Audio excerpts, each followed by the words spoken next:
You're a rock star. I don't know how you do it. Like I said, I'm going to do a separate session with you on beauty now and health. Yeah. I mean, really, touch wood, Gary. I'm not saying it because you're in front of me, but you're looking fabulous. And every time I meet you, I just feel that, man, I mean, how do you do this? How do you maintain this, health and fitness? Actually, very, very simple. Yeah. Motorcycles, whiskey, and a bit of swimming. I think I do the first two, but I don't think the swimming thing is happening. I think that's where I'm going wrong. Yeah, I haven't swum in 2 years because of the lockdown, but of course. Otherwise, every got a very, very special show lined up with a very, very special guest. I'd like to call him the Bard of Love. Yes, he has set many nights on fire with his music, his songs, his passion for music. For me personally, if there is one person who has bridged the gap or bridged the West and the East music scene, one person who has inspired me to listen to international music, it's him. Just watching him on stage is an inspiration. Listening to the millions of jingles and songs that he has sung, meeting him and talking with him about his craft is not only a delight, but also very humbling. Tonight, I am going to request him to play Cupid for all my fellow night shifters. Put your hands together, zordar taliyan bajaiye for the man with the golden voice, Gary Lawyer. Ding, ding, ding, ding, ding. Oh my God, Gary, it is wonderful being here. Wonderful being with you, SharmaG. It's always a pleasure to meet you, Gary. I'm getting emotional. Yeah. I mean, really, my first and only true love is Gary Lawyer. Yeah. Wonderful. Yeah, it's a voice that has inspired millions. Yeah. It's inspired me. In many ways, knowingly. I mean, I'm sure a lot of people know the face behind the voice. A lot of them don't. But really, whoever has heard any part of you, whether they've seen you on stage, whether they've heard a jingle, whether they've heard a song, it's really the magic of your voice. Gary, first tell us about this little secret. What is it that keeps your voice so fresh all the time? I think basically, as a singer, the first thing you have to learn to do in our environment is to just keep away from trouble, in the sense that just look after what you've been given, look after your voice. And then, of course, I'm quite disciplined in my own way, very indisciplined in another way, but very, very disciplined in a way that I'm always with music. I find myself like either humming or singing, and I kind of go to sleep with a song in my head. I wake up with a song in my head. It's literally like that. So music is very much my being, if you can catch what I'm saying. So the point of fact being, that's the automatic thing that happens with me and my personality. But apart from that, I try and make sure that I don't have anything really cold, or on a day of a show, I kind of avoid spices. And there are little things that I do, But to each his own. I've been lucky also that the voices stayed with me. Oh, what a voice! And so, tell me, how many songs have you crooned for all the pretty ladies in your life, and how many have you wooed, and how many have you patawed, and so tell us about that journey. Well, actually, almost every Valentine's Day I'm on stage or whatever, and it's invariably wind up singing love songs, so to speak. In any case, 90% of the songs ever written are about love. It's like the universal talk. So, I've come across some very interesting nights on Valentine's Day. It's a very special day for younger couples and stuff like that. And you can feel that kind of atmosphere when it happens. And it's been wonderful. As far as the word you use, patawe, that's another issue altogether, SharmaG. So Gary, I know that you were mentioning about Valentine's Day and the fact that most of these days you have been on stage, and there's always been a special performance. So tell me, which are the songs that are most requested love songs that you usually get, or the song that you love singing on stage? There are actually a couple that I can't get off the stage without doing. For example, You Are So Beautiful, the Joe Cocker song, which I think is such a beautiful song. Then going back a bit in time, Sinatra's My Way is something that I always close the show with, even if it's like a rock type of crowd, strangely enough. And actually so many. Play Me for Another, a Neil Diamond song. So, and the repertoire actually is very, very wide, Sharma.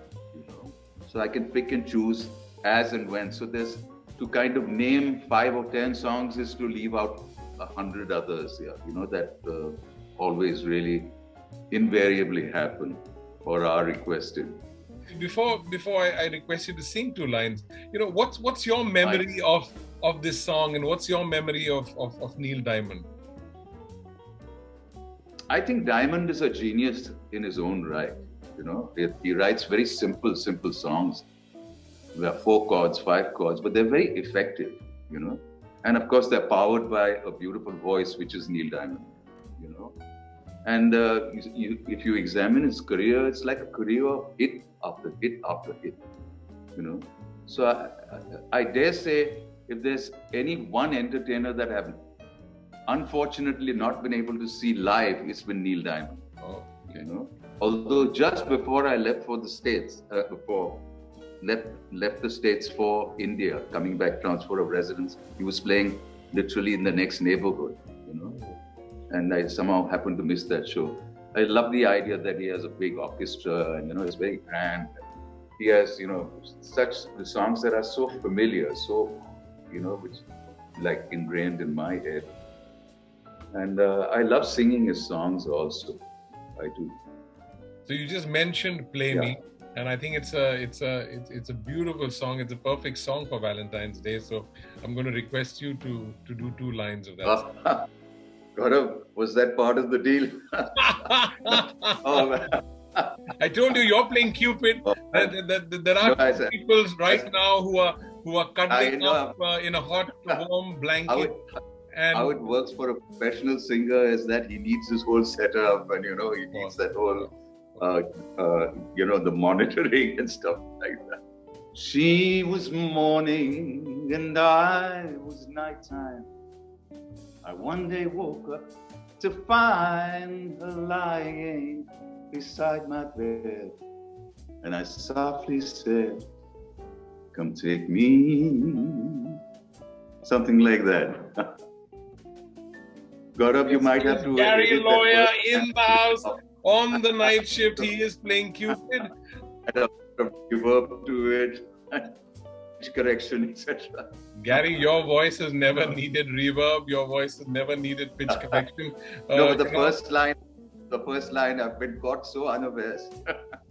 That's okay. We're talking about a time, I'm sure you know it, in the 80s and 90s when there was no concept of pitch correction. But really, the preparation at that point of time, Gary, would have had to be of a different level altogether, right? Because there's nothing to help you. It's just your voice. Yes, the microphone. Yes, how the voice sounds. Yeah, SharmaG, it was the voice. It was the general feel. It was almost the desperation, you might say, of these bands. It's your trip to the big league sort of a thing. So all these bands were so well rehearsed, and they played night after night, day after day, for hours. So they honed their craft, I mean, unlike today where you can just walk in and they do one track here and one track there, and the guitar player will kind of dub on top and stuff. But those days the bands played together, so to speak. It's amazing. Like if you see Get Back of the Beatles, which is on Netflix or whatever, amazing to see how those songs come together. You know, I mean, it's genius. And of course, a great producer. You know, the day of the producer. I mean, the producer is always winning. It's like a director of a movie. You know? So a producer is all important. And he really held everything together, didn't he? Right? I mean, he was literally the invisible member of the band. You know, people didn't know who the absolutely. was, but absolutely, yeah. Without a good producer, the band is pretty half. You know, it's pretty crippled sort of thing. I mean, all credit to Michael, but again, Michael without Quincy, I do see the contribution.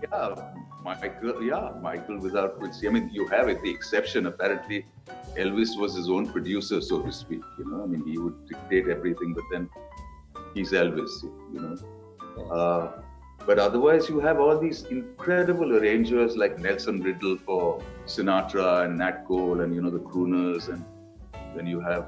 I mean, there's so many great producers, and they really know their craft. I speak from experience because I've been fortunate enough to record 2 albums, which I'm very proud of in the States, and I see the professionalism there. You know, I mean, it's amazing, and the knowledge. You know, the producer just does one of the 3 girls singing backups. Okay, you sing the thirds, you sing the seconds, you sing. Wow. Yeah, and it's amazing, and they're on. You know, I mean. It's amazing. It's another league to have a good producers. It's a luxury that I can't even describe. You know. Great. You know, we're going to go back to one of the bands that you mentioned, or some of the bands that you mentioned. I know you mentioned the Beatles. I know you mentioned Queen. Yeah. Some of these songs are again songs that Gary cannot leave the stage without singing. You know, one of my favorite songs, and in fact, a song that's been requested by a lot of our listeners is "Please Forgive Me" by Bryan Adams. Yeah. So Gary, again, I'm going to request you to do 2 lines. Oh my God! Please forgive me, because you see, all the little birdies have already told me that these are the songs that you have to request. More interesting than me singing the song or whatever, you know, a couple of lines, is the fact that I opened for Bryan Adams, you know. And this was when Please Forgive Me had just come out. You know, Everything I Do, he was like at his peak. And it was, I think, from the hundreds of concerts that I've attended, this was, I'd say, probably one of the greatest concerts I've ever seen at our Brabant Stadium, you know, in Churchgate. And I finished my set. I opened for the band, for Bryan Adams, and then I was sitting on his stage, you know, with his sound man. Yeah. So I mean, it was such an impact here, because wherever they had their monitoring down to, you know, absolutely perfect specifications, where apparently anywhere he walks on stage, he hears it at same volume. You know, it's not like if you walk away from this monitor, suddenly things get soft and you run back to that monitor. You know, as is the case in 99 or 100% of our shows. But they have it down to a fine art, you know. But I remember this song as one of the most beautiful ballads ever. Still feels like the first time together. That's the feels like the first kiss. You know, I mean, it's magic, that song. I love that. These are all master craftsmen, you know, the master songwriters. Masters all. You know, plus the whole, I keep going back to this, plus the whole infrastructure is there. You know, from the producer to the recording studio, to the musicality, to just like I use the word desperation, so to speak. You know? The desperation or the need for excellence, that is the essence. The attitude that you go into the studio with, because you are vying for $1 million. That's true. No, very, very well said. And in fact, you took me back to the Brabant. I was there, so I saw you. You were there. I saw Bryan Adams. I was in the audience, and you know, wow, what a concert it was. And I remember that he was on one stage. No, it was. He had a parallel stage also, and then he moved in to the other stage. And, that's right. Yeah. suddenly in the middle of his show, he suddenly runs down and gets onto the other stage.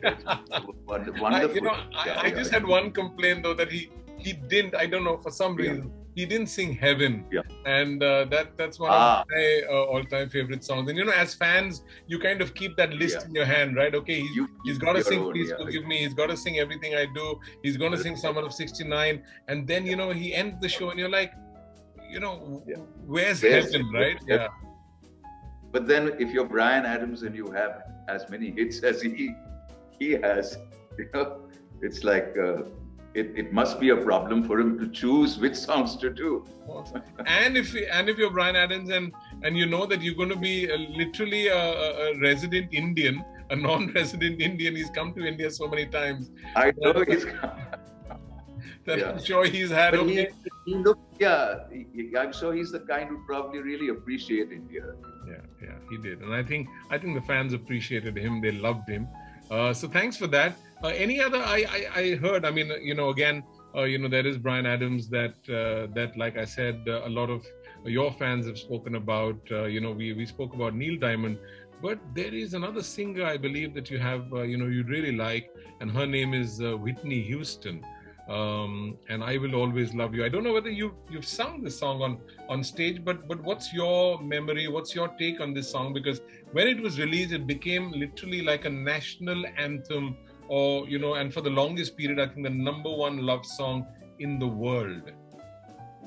I happened to be in New York when they were launching this song, and of course there was a blitz of publicity, and then once it was launched, I was completely blown away by the singer, who I've always considered as being one of the greatest, male or female here, And the singer, of course, is Whitney Houston, who's my favorite female singer.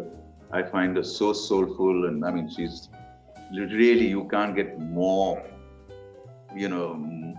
singer than Whitney.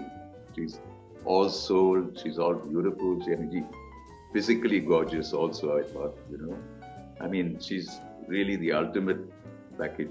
So this song in particular, the way it's sung, it's from a movie which came later in her career, but she's just an ultimate singer, So, and I think she does such a stunning job on this song. She's absolutely wonderful. Tell me, Gary, about some of the other love songs that are coming to your mind right now. These are all very tough questions to answer, because when you say that, it's like a flood. There's so many. Whichever is coming to your mind. I mean, I know I could name some. There's of course Nights in White Satin, Moody Blues. There's Eric Clapton, Wonderful Tonight. These are the songs that get most requested. Lady in Red, Chris de Burgh. Waiting for a Girl Like You, or I Want to Know What Love Is, Foreigner. But really, any song that is very special to you? I think one of the greatest compositions of all time, in my humble opinion, has been George Harrison's Something. I really believe it's an incredible composition.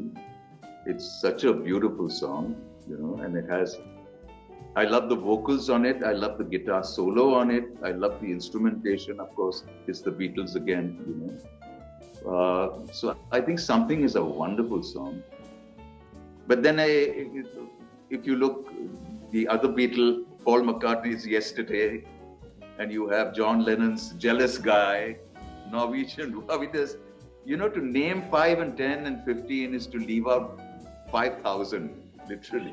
True. So Gary, I'm going to request you, now that you mentioned Something and you really like it, and like I said, I have to get you to hum 2 lines of Something. Oh my God. Yeah. These are all tough calls here. Something in the way she moves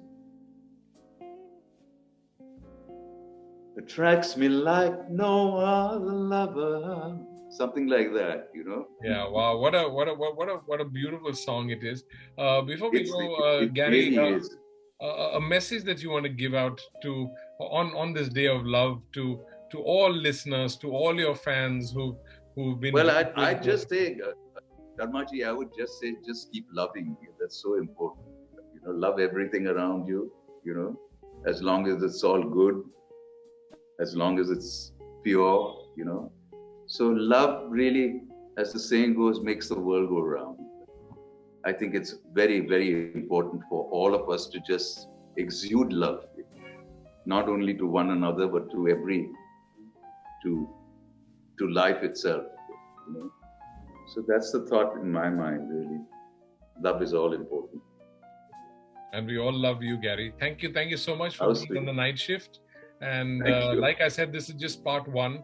We've got to do a part 2, part 3. I want to do a 1 hour, just dedicated to rock and get your, your views on that. Want to, Gaurav. That say this. I really enjoy your radio station. I think you guys are doing a stellar job.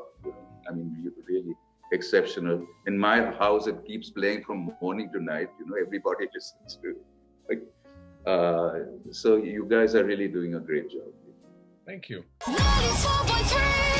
One world, your station.